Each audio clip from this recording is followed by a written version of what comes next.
Hi, this is Rana from Logistics Insider, and joining me is Mr. Ravi Prakash Mathur. He's VP Supply Chain from Dr. Reddy's. Welcome, sir. Thank you, Karvi. Sir, considering we're here at TCUB 2022, let me start by asking the importance that an unbroken cold chain holds in the industry. I mean, it's very important to give you a short and simple answer. But then the reason why it is important is because, when you're talking about international cargo, it is crossing international borders.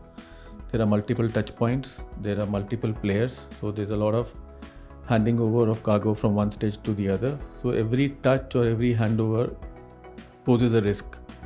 Okay, so there is by definition, it's a broken chain.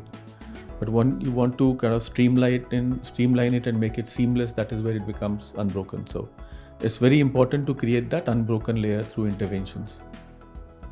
So, sir, jumping on to the next question, you have been associated with the industry for a very long time now.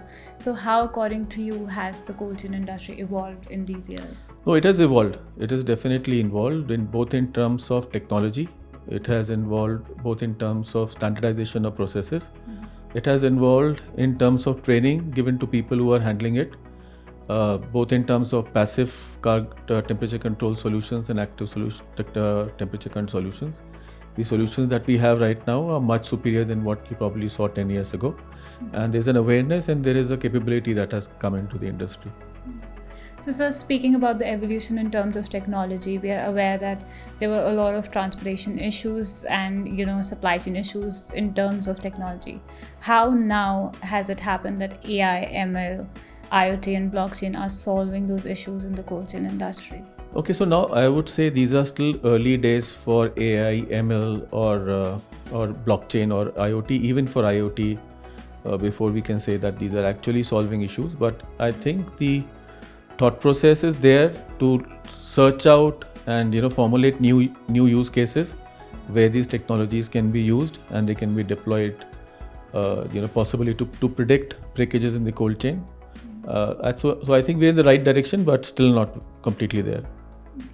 So, sir, coming to my last question, sea or air freight has always been debatable when it comes to transportation of pharma.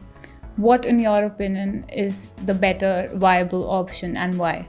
Okay, so I think it's a pretty straightforward answer. Sea freight is the winner hands down, and the reason is that once you close a container and seal it at one point in the origin, so then the only touch point is at the destination. So your cargo is secure all the way. If you were to create a similar intervention in air freight, then you will need to go for very specialized equipment and still there would be many touches. But in sea freight, the number of touches are much less. So I would, if possible, if people can live with that kind of an inventory, they have the availability, then sea freight is the way to go. Well, thank you so much for joining us, sir. It was a great chat with you. Thanks, Karvi, for the questions. Pleasure. Thank you, sir.